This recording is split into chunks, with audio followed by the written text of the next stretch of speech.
5 दिन 5 त्योहार।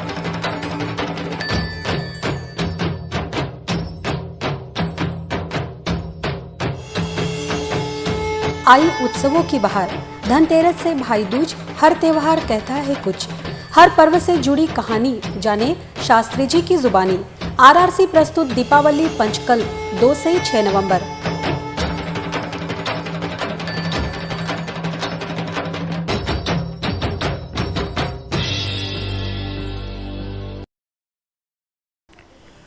उत्सव धर्मिता हम भारतीयों की धमनियों में रक्त की तरह बहती है। विपरीत से विपरीत परिस्थिति में भी हम पर्व उत्सवों का आनंद लेते ही है। भले ही कोई शोभा यात्रा न हो, कोई मेले न लगे हों अथवा बहुत भीड़ भाड़ न हो, लेकिन जो पहले भी था, आज भी है और आगे भी रहेगा, वो है उत्साह। यों तो भारत में पूरे वर्ष ही पर्व त्यौहार लगे रहते हैं, लेकिन सबसे विशेष और सबसे खास त्यौहार यदि धार्मिक, आर्थिक और सामाजिक दृष्टि से देखें तो वो निर्विवाद रूप से एक ही है, दीपावली का।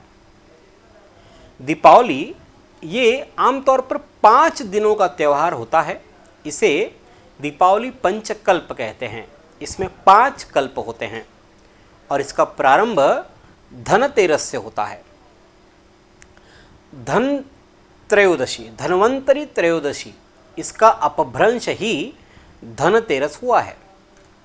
धनतेरस का शाब्दिक अर्थ है धन, और धन यानी संपत्ति, और तेरस ये तिथि है।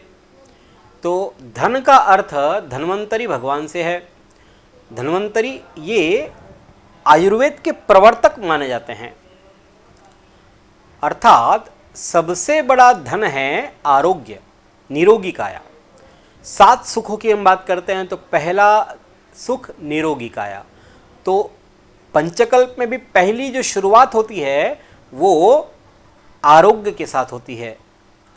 देवताओं और असुरों ने जब मदिराचल पर्वत को मथनी और वासुकी नाग को रस्सी बना करके समुद्र मंथन का प्रारंभ किया, तब कार्तिक कृष्ण त्रयोदशी के दिन भगवान धन्वंतरी जी का प्रादुर्भाव हुआ। अमृत कलश लेकर के ये प्रकट हुए। महर्षि धन्वंतरी ने आयुर्वेद का ज्ञान, आयुर्वेद का प्रकाश संपूर्ण सृष्टि को दिया। आज के वातावरण में भगवान धन्वंतरी जी का एक सूत्र बहुत महत्वपूर्ण है कि यस्य देशस्य यो जंतुस तज्जम तस्य औषधि हितम। इसका अर्थ ये है कि जो पुरुष जिस देश में उत्पन्न होता है, उस देश की भूमि में ही उत्पन्न होने वाली जो जड़ी बूटियां हैं, उनसे जो औषधि का निर्माण होता है, वही उसके लिए लाभकारी होती है। आज के दिन यम दीपदान का भी महत्व है।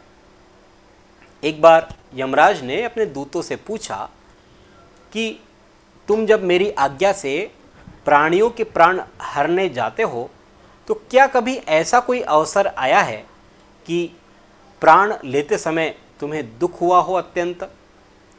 इस पर यमदूतों ने बतलाया कि राजा हिम के पुत्र के विवाह के चौथे ही दिन जब हम उसके प्राण लेने के लिए गए, तब जब ले लिया प्राण, तब उसकी जो नवविवाहिता वधू थी, उसका क्रंदन, उसका रुदन सुन करके हमारा जो हृदय है वो द्रवित हो गया।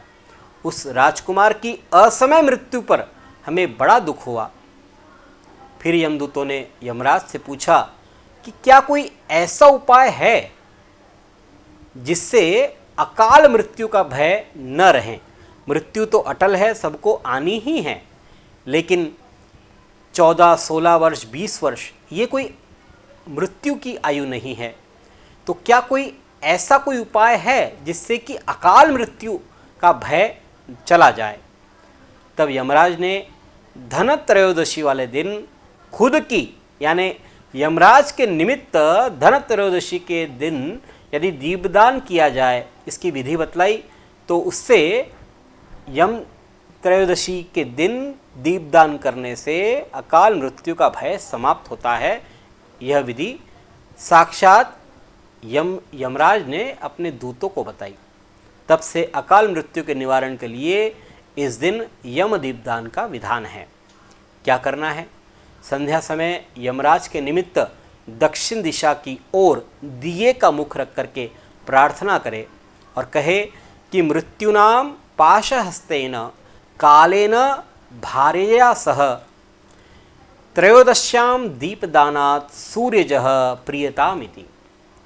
कुछ स्थानों पर यम दीपदान में तिल के तेल के 14 दीपक, क्योंकि यमराज के 14 नाम प्रसिद्ध है और इसीलिए तिल के तेल के 14 दीपक भी प्रज्वलित करने का विधान है।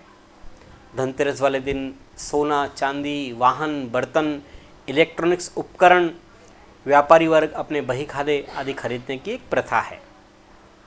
इस प्रकार से दीपावली पंचकल्प का ये प्रथम दिवस धनतेरस होता है।